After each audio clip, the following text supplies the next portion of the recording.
Let me tell you something you already know. The world ain't all sunshine and rainbows. You gotta keep moving, let's keep moving, let's go. Don't quit till you got nothing left. You can either live your dreams or live your fears. Because you'll have bad times, but that'll always wake you up to the good stuff you weren't paying attention to. But it ain't about how hard you hit. It's about how hard you can get hit and keep moving forward. That's how winning is done. From the Cancer Sucks Studios, you just tuned in to Life Lessons in Cancer Hope with Coach Steve. Listen, cancer ain't got nothing on me. Introducing an outstanding podcast where we discuss relatable life lessons, ambition, motivation, and perseverance. Welcome back to another episode. All right, what's up, everyone? We've got an exciting episode for you today. We've got Marv Mitchell. I'm going to, thank you for being on the show today, taking the time. This is awesome. Thanks for having me, Steve.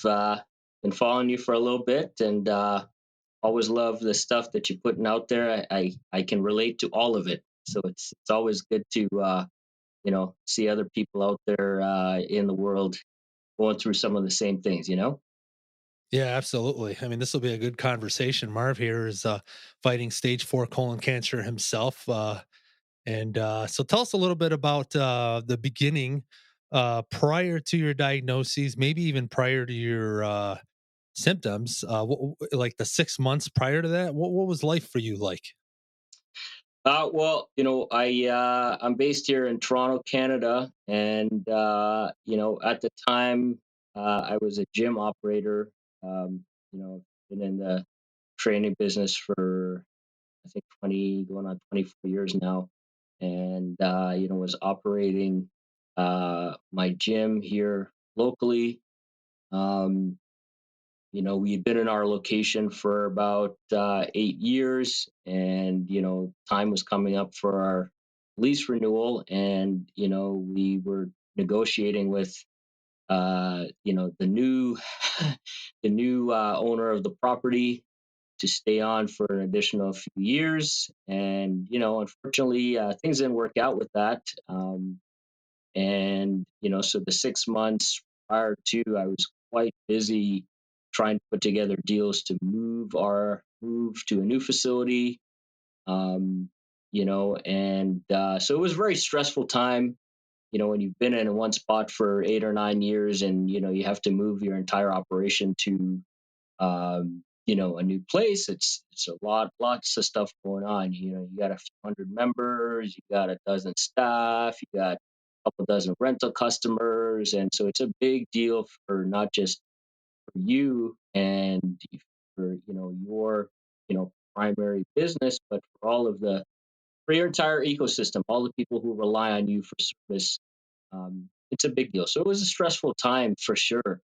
The months prior to getting this cement block dropped on my head. High stress time. I also, just a few months prior to that, I had, a lumbar fusion surgery. Had chronic back pain. Had chronic back pain for going on 10 years. I had a, fractured vertebra in my spine. That was causing a lot of problems. And, after doing years and years of, physio and chiro and, trying to strengthen it and all that stuff, it just wasn't working. And so I finally decided to go and get it fixed. And so when I, found out about cancer, I was actually just still recovering. I was only a couple months, not even recovering from my back surgery. Wow. Which, oftentimes, when you've got other things going on, it really makes it difficult to sort of,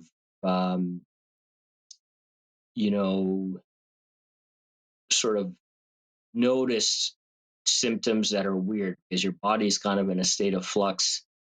And, at the time I was so fixated on the back that I thought that, some of the symptoms that I was feeling were just kind of like, pain radiating from my spine and things like that. Oh, sure. Because, until someone tells you have cancer, like no one thinks that they could have cancer Right. unless you got something growing out of your body, sticking out of your, Right. your Right. the side of your forehead or your neck or something. Like, and the fact of the matter is, I was strong, I was fit, had lots of energy, and so I have many of the symptoms that a lot of cancer patients have going in. Um, Now in retrospect, when I look back, in hindsight, there were definitely some things that were going on, um, that I think now were clearly related to this tumor that was growing inside me. Uh, Yeah. so yeah, that's kind of the lead up to my diagnosis. It was a very physically and mentally and emotionally stressful time of my life. Which I'm Yeah, sure didn't help. absolutely. I bet. Yeah. And so did you have so when you had the symptoms post fusion, eventually, like, would you, do get a CAT scan or a colonoscopy or So, typical guy, we've talked about this typical guy, I started getting some pain in my stomach, and I think it's just, related to the back, you're on all these kinds right? of meds and stuff, pain meds, etc. And, kind of mess up your gut. And, Right. I'm laying in bed one night and I'm getting this crazy abdominal pain. And, I have a fairly high pain threshold, but it was the kind of pain that, like, basically I couldn't sleep, and so I, look over to my wife and because, she hears me kind of groaning and, she's like, what's going on? And I'm like, I don't know, I feel kind of weird, whatever. It's probably nothing. Go back to sleep. Um, but before she goes back to sleep, she says to me, hey, you should probably call up telehealth and talk to them. And telehealth in Ontario is this telephone service where you can call up and you can speak to a nurse 24 hours a day. So I call up telehealth and speak to the nurse and explain, hey, I'm like 3 weeks out of fairly major surgery and I've got these symptoms, et cetera, et cetera. And I guess she listens to me and she tells me I should probably go to the hospital, which Wow. Yeah. which is not something I really want to do. It's a holiday weekend. It's like 3 o'clock in the morning. I don't really want to get out of bed and drive to the hospital. But, uh, something makes me throw my stuff together and jump in the car and drive to the hospital to emerge. So, I get there and, I give them the same story, here's what's going on. I'm 3 weeks post-op, this, et cetera, et cetera. Here are my symptoms. I got this pain here, and at the time I'm thinking like, oh, man, I think I got a ruptured appendix or something. Maybe Right. when they went in, they kind of nicked something and, and now I got like an infection or something down there. So that was my thought going in. I thought like, man, I got like I got an infection or something down there. And so I go in, they do the blood test, they look for signs of infection, they do ultrasound, all this stuff. There's nothing there. Blood work comes back fine. Um, and the one last thing the physician does is, he orders me a CT scan. So, I go in and I get a CT scan done, and it's going to take hours for the results to come back. So, I go home, Oh, for okay. a few hours and go back to the hospital later. And, I get the results and he says, hey, there's nothing that's like exploding inside of you or that we Hmm. can tell, there's nothing ruptured, However, Oh, uh, you know, CT scan caught like a slice of like your lower liver and, there's some spots there and we don't really know what they are. Um, so here's a script. You should go see the liver specialist over here. She'll be able to look at the images, and you should probably go talk to her about it. So of course, I've spent my entire day in and out of the hospital at this point. I'm exhausted. I'm frustrated. I feel like an idiot. because I feel like, I probably just had bad gas or something. The symptoms have kind of abated a little bit, and so I kind of feel like a bit of an idiot, going through all this stuff, you know. So of course I go home and I toss the script on my bedside table for a couple of weeks, and go about my business. I got stuff going on. And I don't have time to go on some crazy witch hunt somewhere, um, you know, because I got, some bad gas or whatever. Um, so it takes me a few weeks actually to kind of go in and book an appointment to see the liver specialist. I go in and meet with her, and it's the first time the C word comes up. I sit down with her, and she looks at it and she's like, yeah, we should probably do a biopsy or a colonoscopy and la di la di da. We want to rule out cancer. And so I just first time cancer comes up, and I look at her and I say, hey, like cancer? And she's like, yeah, we want to rule that out. And I'm like, okay, hang on a second. Like, okay, you're the liver specialist. Look at my images. Like, is there like your experience, this is your area of expertise. Like, do I really have anything to worry about here? Look at my images. And she turns around, she looks at me and she says, yeah, it's concerning. So it's the first time it kind of dawns on me that, like, oh, hang on, wait a minute. This could possibly be serious. But me being me, I'm just kind of like, okay, whatever. I'm gonna go in. So I go in, I get the colonoscopy, and they're gonna do an endoscopy or whatever. And you go in and get it done.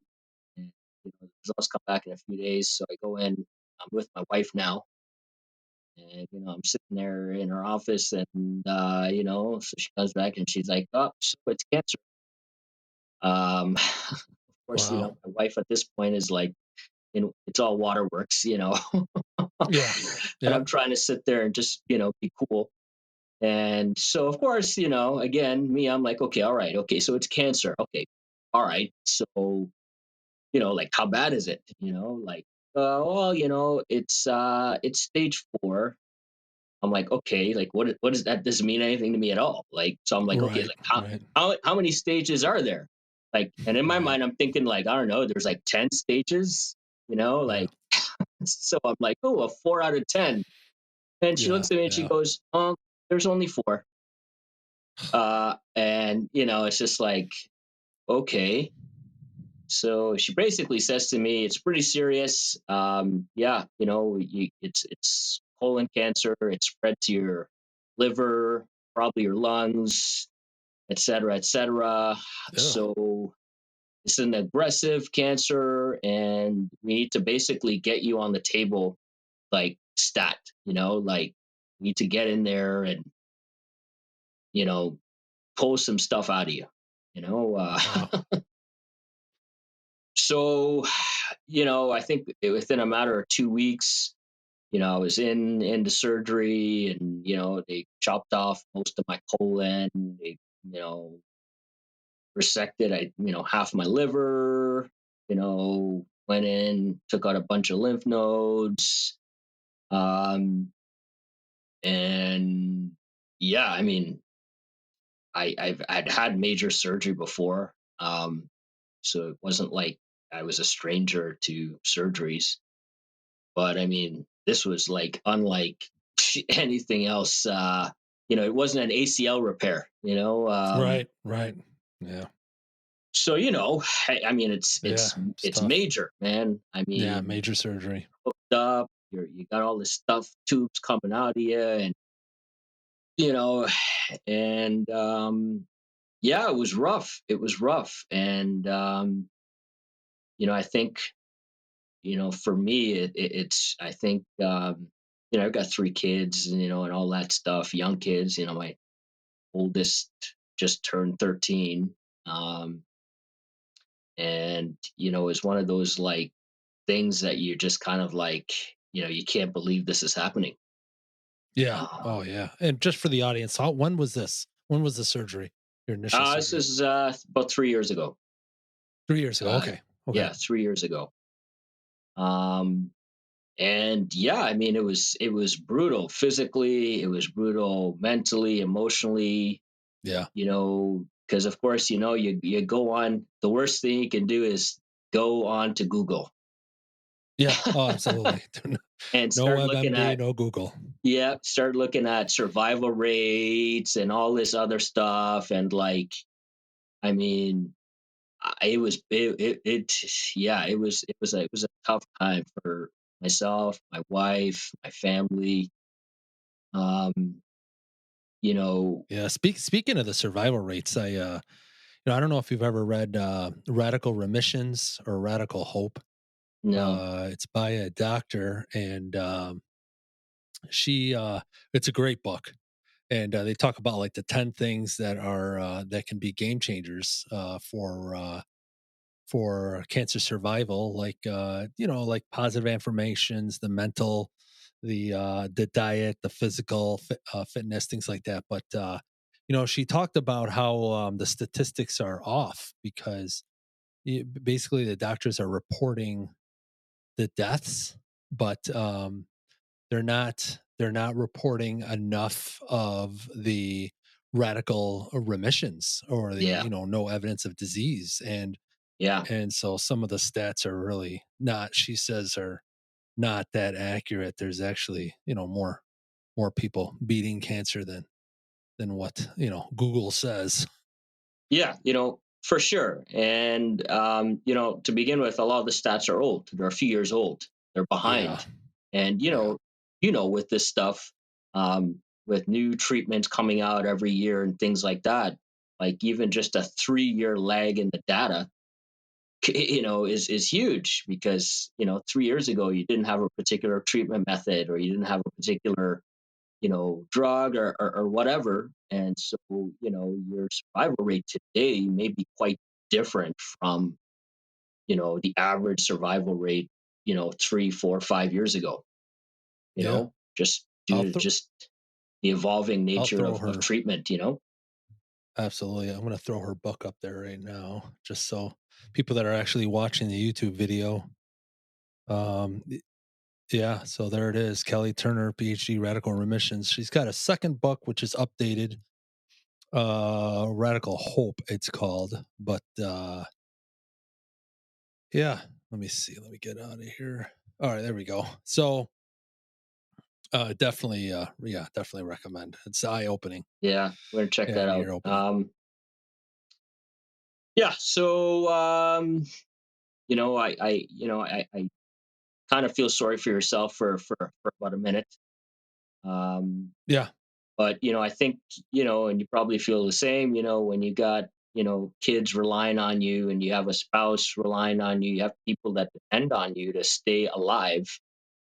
It really, really, really motivates you to get your shit together, Yeah. mentally, and just go about your business. And I think it really kicked me into a gear that you know I hadn't been in a long, long time. It really, it really put me into an alpha gear that, it was Wow, just that's like, great. I was ready to go. Now you've been fighting for twice as long as I have. And how do you like? Because the fight in me, I still have the fight in me, but it's the mental. Because I mean, I can't even imagine. You said 3 years, so it's and me, it's a year and a half, so it's definitely taxing after a while. You know what I Oh mean? man, So how do you find the strength to keep that strength as sharp as it was? buddy, it ebbs and flows. It ebbs and Yeah, I flows, mean, we're all man. human, right? Yeah, I mean, like there's days and there's whole weeks where I'm not in a good place. And That's good to know that I'm not the only one then. Yeah, yeah, because man, I'm the there's same there's way. there's days and weeks where I'm not in a good place, mentally. physically, and I honestly, it's there's a survival instinct in you, and I think that Yeah. every the fact that you're here living on Earth as a human being, it means that you come from a line of very resilient creatures, and I people have a lot more in them than they realize. You have a Yeah, lot it's more so in you true. than you realize, and I think as someone who's been a coach for a long time and someone who's trained myself physically, mentally for a long time, I know that there's more in me, and there's more in all of us than we can perceive. And it's kind of when you get your back up against the wall, and it's do or die, and in our case Yeah. literally die. You kind of you know you find a way to keep living. And I'm really fortunate. I've got a great loving family. My wife is amazing.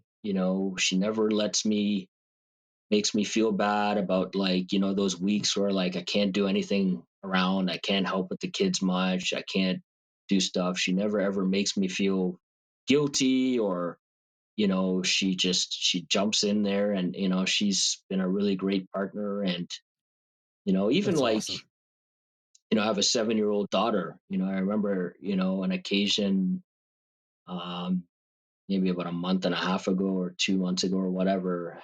I had just come to the end of one chemo cycle after 8 months, and I was really beat down. And I knew I needed to just exercise that day, and it took all the mental fortitude in me to get myself up and go outside and, like, even think about exercising. And I get out there and I'm just struggling. I'm struggling. And my daughter comes out, and she looks up at me, and I swear, like, she intuitively knew that she needed to be there for me. And she looks Oh, at me so and she nice. says, Dad, I'm going to work out with you. And like, that's what got me through that day. Like, this little person, you know Yeah. who doesn't really understand so much of what's going on, just intuitively knew that, like, I was weak mentally, and she was going to prop me up. That's awesome. And That's amazing. and that's what it's like, man. It's a day to day, week to week thing. Yep. And I've got 3 kids, and I got a wife, and they're reason enough to keep pushing myself. And but I'm I'm not, like, I I'm not one of these guys. I'm not David Goggins. Um, Right. do you know Goggins? Yeah. Oh, yeah. Like Yeah. Goggins. It's I mean, I'm no ridiculous. Goggins, man. I like, you know, um, I'm not some tough guy. And it's hard, man. It's tough. And you know, I think this thing kind of gives you a real sense of humility. Um, Yeah. and Absolutely. you're just, I'm thankful to get through every week and every month. I'm thankful to get through it. And I try not to look too far ahead into the future. Right. And Yep. I do the same. just trying to stay present, man.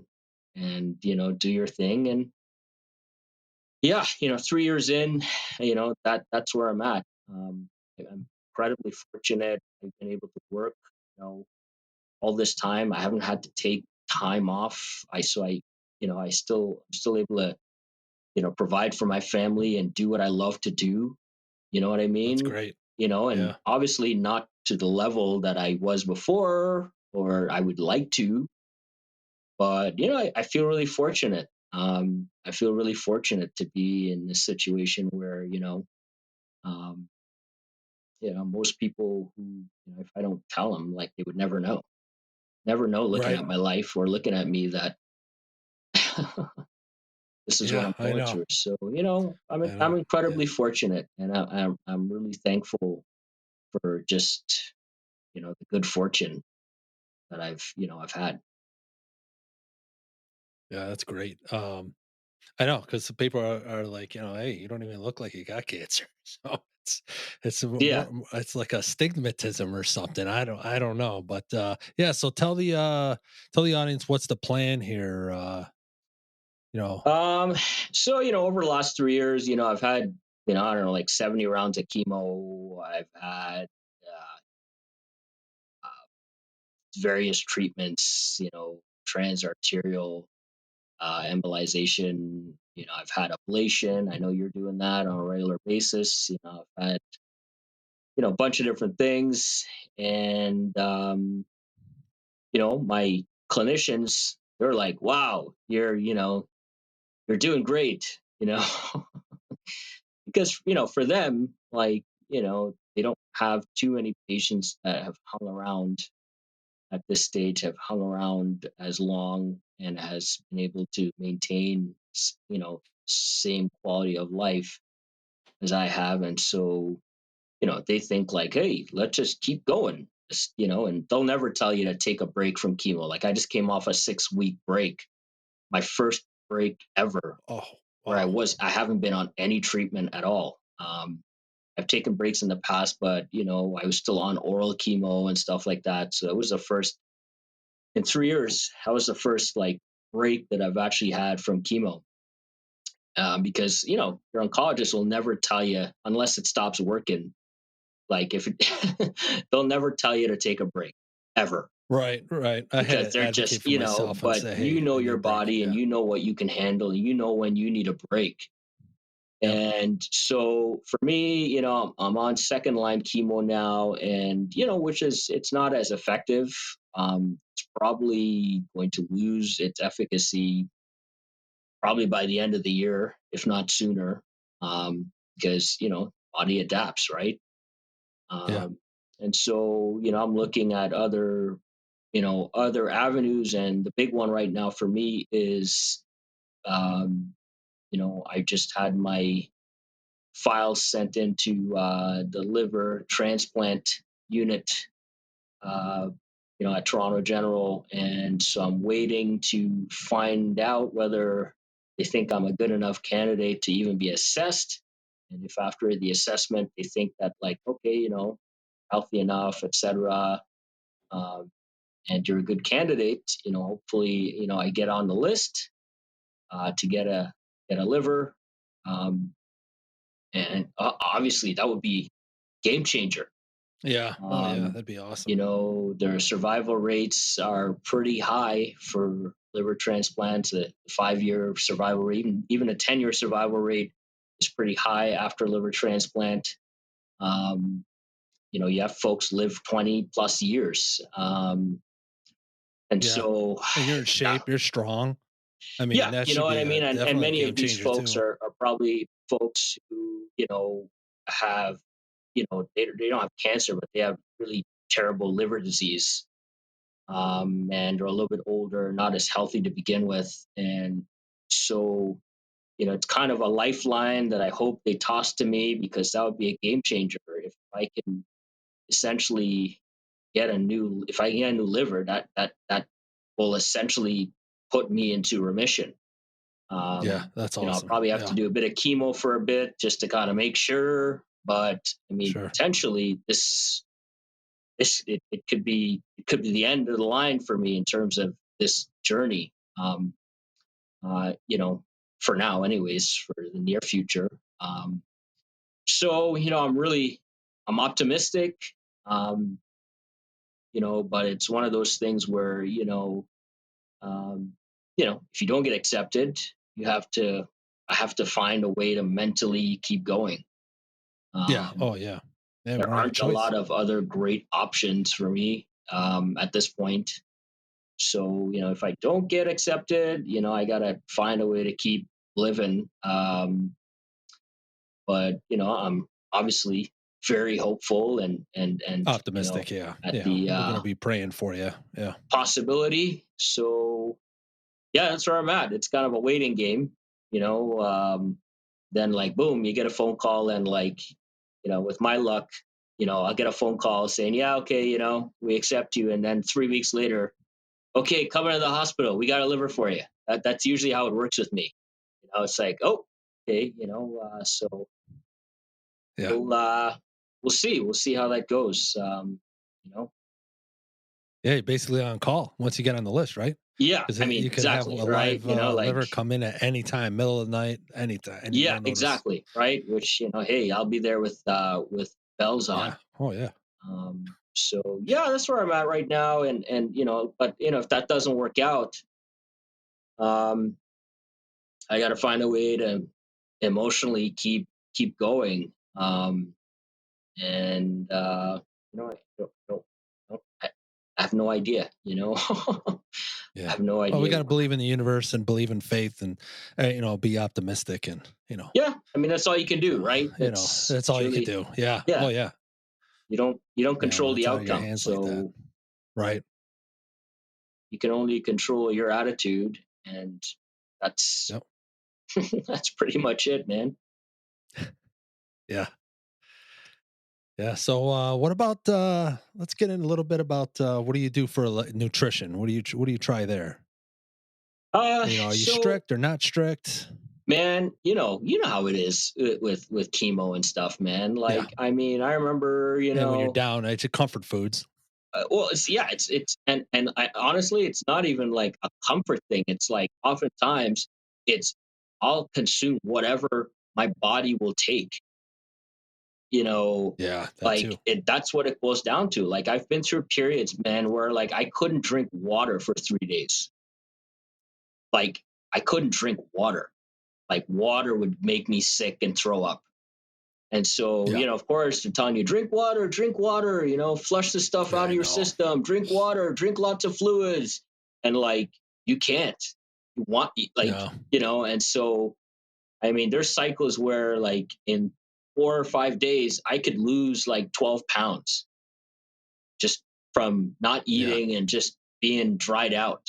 Um, so, you know, like in terms of nutrition, when you're down in the trenches, like, you know, you do what you can. It's as simple as that. Yeah. For Whatever you're gonna me keep the calories personally, up. you Yeah. know, like, I eat whatever. Like, if my body on day 3 of treatment says, you know, eat the biggest plate of fries you can make, that's what I'm gonna eat.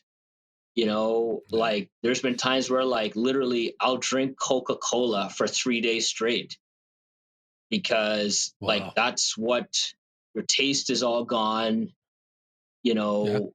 And you know, sometimes, like, so you don't get satiated when you eat or drink, and you know, you're doing whatever, anything, you're eating, drinking, whatever you have to just get some calories in you, even though you know it's terrible. Like, I don't drink pop, Yeah.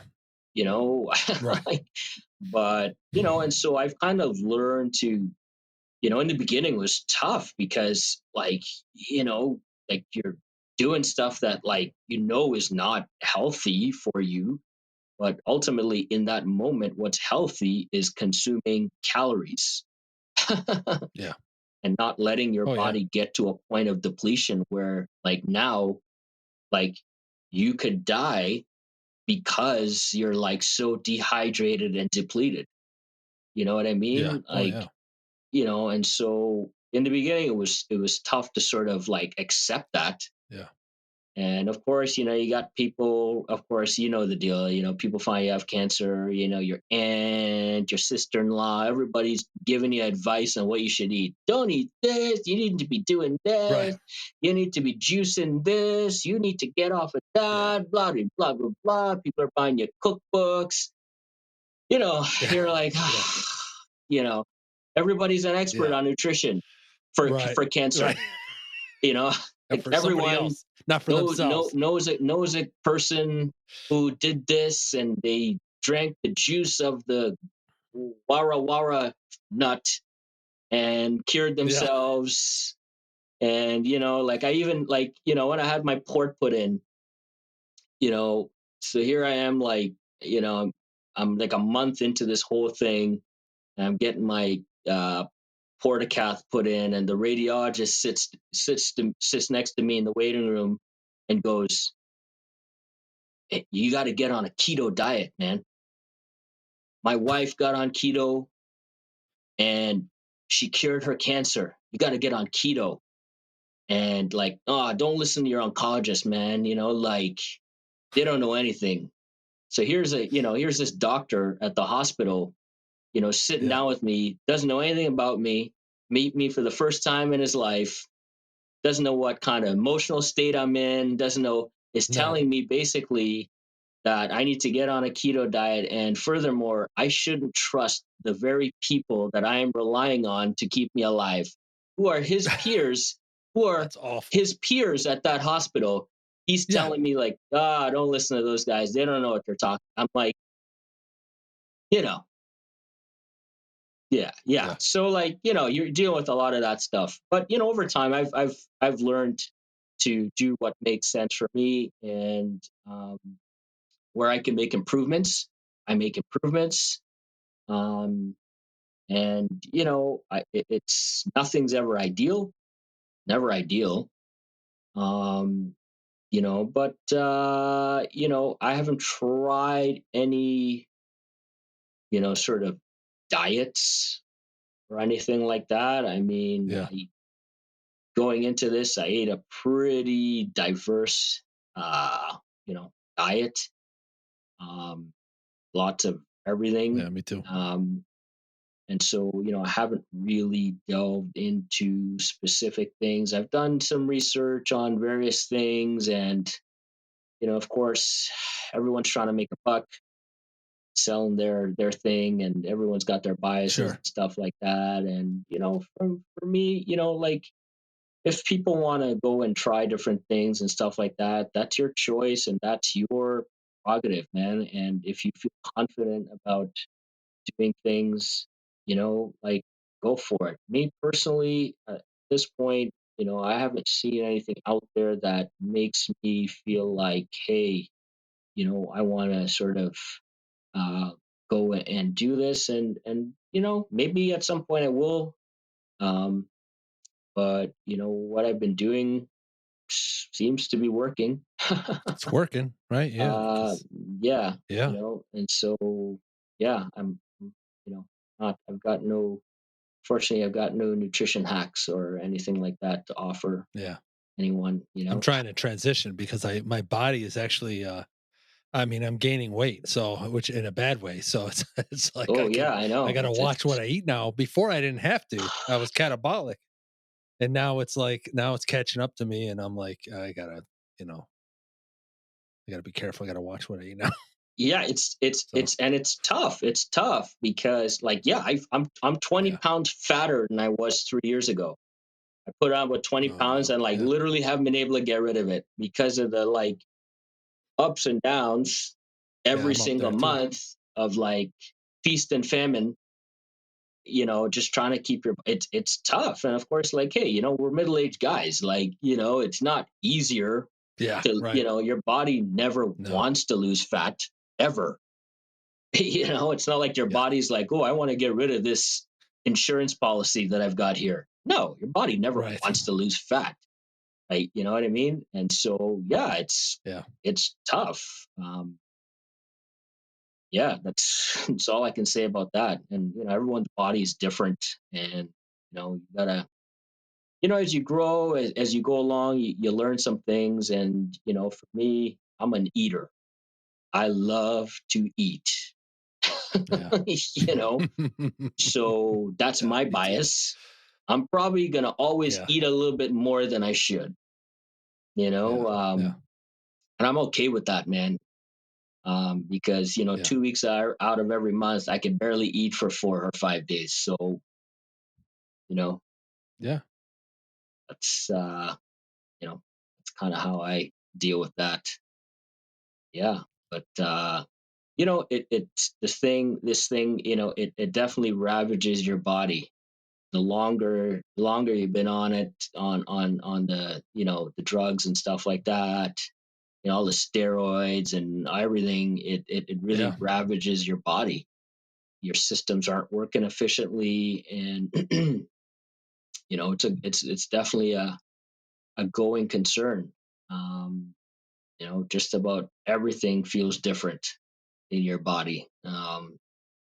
But hey, Yeah. exercise for me has been, I mean, it's a lifelong thing. It's a lifestyle. It's a career. It's a profession. It's everything. It's allowed Yeah. I was me. going to ask you, as a trainer and a coach, what do you suggest for the listeners, the people that really haven't had a lot of physical fitness Mhm. before cancer, right? And, doing something or staying active can definitely help them, even if they didn't do anything before and maybe they want to, but they're just too sick or too drained, or they're like, oh man, I just, I didn't do nothing before. How can I be expected to, go to the gym, which they don't, you don't have, so what do you suggest? Cause I know walking, things like that, but, for the listeners, what do you suggest? How they So start? here's always my mindset. When I work with folks is, we start off where you're at, wherever you're at, right? And so, if exercise wasn't a big part of your life prior to, it's going to be doubly hard to Yeah. get yourself to do that. And, you have to set the bar really, really low. I think, a lot of times when we want to do things, you know, our expectations are the reason why we don't sort of get ourselves going, we don't achieve goals and things like that, is that we actually set the bar too high. And I think, Very true. when I coach, my trainees, I really work on, you know, sort of managing the expectations. There's weeks where I can't walk around the block. Yeah. Like, there's weeks I can't walk around the block. And then there's weeks where, like 2 weeks ago, I helped my neighbor by hand dig out his entire front yards. We filled up Yeah. I saw nine that on Instagram. bins. We filled up 9 bins of dirt, shovel by shovel, over 5 days, right? And Yeah. and so you gotta start where you're at, and where you're at might be different from week to week, and you have to accept that, right? There's weeks where, yeah, I can't walk around the block, and I have to accept that. So simply going up and down the stairs in my house 10 times that day, or walking my kids 400 yards to school and back, like, that's my exercise that day, Yeah. you know? I mean, I remember sometimes getting in the shower and you get out of the shower and you're like, oh my God, I got to lay down for an hour just to Yeah, recover from that. yeah, exactly. You're like lightheaded stepping out of the shower. Yeah. I remember a few months ago, I'm on day 4 or something, and I decided, okay, I'm gonna try and clean the house, and I'm gonna Yeah. clean the house. That's gonna be my exercise. I'm gonna like mop and vacuum and all this stuff, and I pretty much get to my room, and I've got the spray bottle, and I'm cleaning the mirrors, and while cleaning the mirrors, I end up having to sit down because I'm out of breath, Mm. like wiping down the mirror, right? I'm sitting on the floor there. My wife comes in. She's like, "What are you doing?" And I'm like, "I need a break." So, Yeah. be patient with yourself and manage your expectations, and you know, start wherever you're at. The other really thing that I would recommend is, if you can, join some kind of a community. And it doesn't have to be a community of people going through cancer. It could be any group of people who, are going to sort of motivate each other, support each other to do whatever it is, whatever active thing you want to do that week. And like, harness the power of the community. Find a community. It could That's a be good 2 point. people, it could be 3, it could be 300 people. Find some group, and embed yourself within some group of people who are going to support you, and who are gonna, on the good days, they're gonna help validate you and make you feel good about what you've done, and on the bad days, they're gonna pick you up and make you feel like it's okay, and to just do nothing that day, if Yeah, that's, it's so important. and so, those 2 things, sort of meet yourself where you're at, and sort of become part of some kind of a community of people who are going to uplift you, and obviously, like-minded folks who are, into active living, and whatever variation of active living, you know makes sense to you. um, that's what I recommend. If you have the ability to hire a coach, hire a trainer, something like that, to work with you, um, show up at your house, and take you through a little Yeah. workout, go for a walk with you, whatever. If you have the ability to do that, even better. um, Right. but I can absolutely say that exercise has been like the fulcrum of my, you know like my success at staying alive. Like, Yeah. exercise is like Me too. mentally, physically, emotionally, like, honestly, it's it's been the It's thing. more of a It's lifestyle for us, though. Yeah. Yeah, Right. I mean, and I Yeah. recognize, I like, mean, yes, I've been working out yeah. for 30 years. Yeah. Um, but there's weeks where, like, I don't want to work out. Oh, Like, yeah. I have weeks where I don't want to work out. I don't feel like working out. I'm just not into it. Um, and so on those weeks, I feel like the person who's never worked out a day in their life, Yeah. Oh, yeah. Oh, yeah. right? You know what I mean? Like, Right. Oh, mentally, absolutely. I'm no different than the person who isn't exercising because they've never done it before, and they're afraid, and they're, you know, Yeah. and so, Yeah. Just loading the plates on the bar some days, and I'm like, oh man, what am I doing? I'm shot already. yeah, exactly. Like, lifting the empty bar and putting it on the rack Yeah. is like, Oh, like, oh y- gosh, you this know, is gonna be a tough one. so it's a struggle. And so, like I said, that community thing is important. Yeah. And you know, it's really, putting yourself out there as well, and sort of inviting that sort of, social aspect. It can be difficult. I'm not an extroverted person. um, and putting myself out there on social media and stuff like that isn't something that's natural to me. It isn't something that, you know instinctual to me. um, and I get notes every week from people with cancer, without cancer, who are just like, man, like, your posts are like really inspiring me.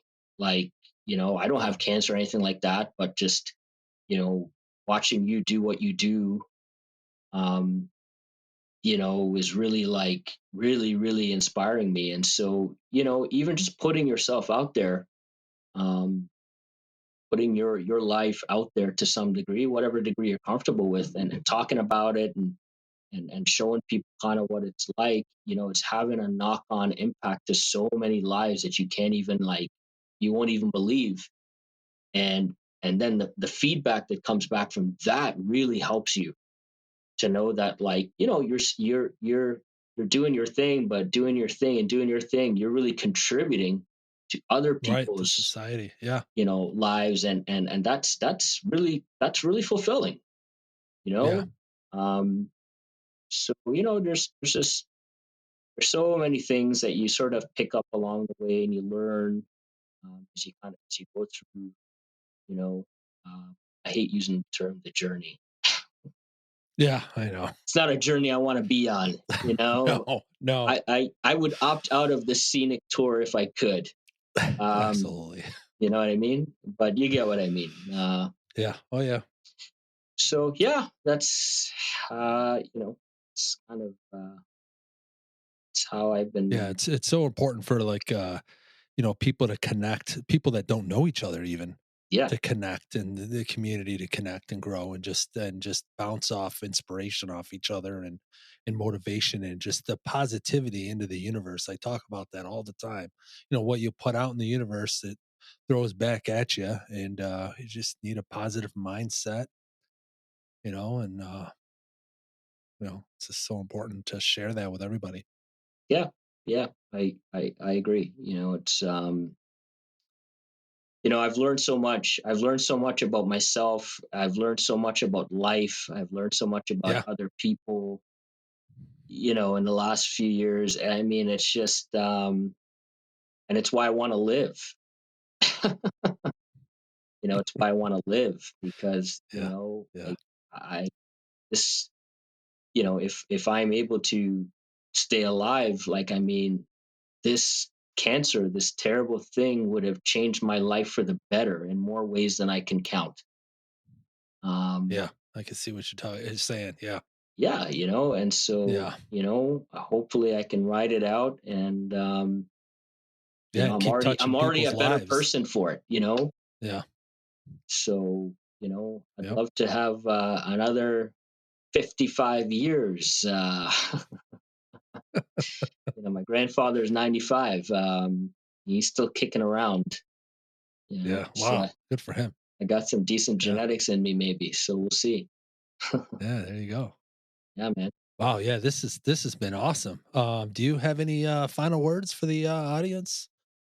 Uh, Any final thoughts? I don't know. I mean, all I can say is, if you're out there and you've got someone in your life, someone that that's dealing with, any kind of a chronic illness or health issue and stuff like that, a lot of times I think people kind of shy away from you because they don't know what to say. They're afraid of saying the Right. wrong things, and so it can be very isolating in the first little bit because you feel like people are being weird around you. Yeah. And all I can say is Yeah. that what you know don't be afraid to say the wrong thing or do the wrong thing. It's just being there and connecting. um that's more important than anything else. And really, really, take the time to sort of talk to people and be there for folks. And you don't have to have all the answers, and you don't have to be a motivational coach. Like, no one's looking for that. You know what I mean? Sometimes people just want to talk, they want to hang out. Yeah. Oh yeah. Sometimes Talk you and don't even listen. want to talk. You just want to like Yep. sit there with somebody. And Yep. that can mean a lot more than you realize.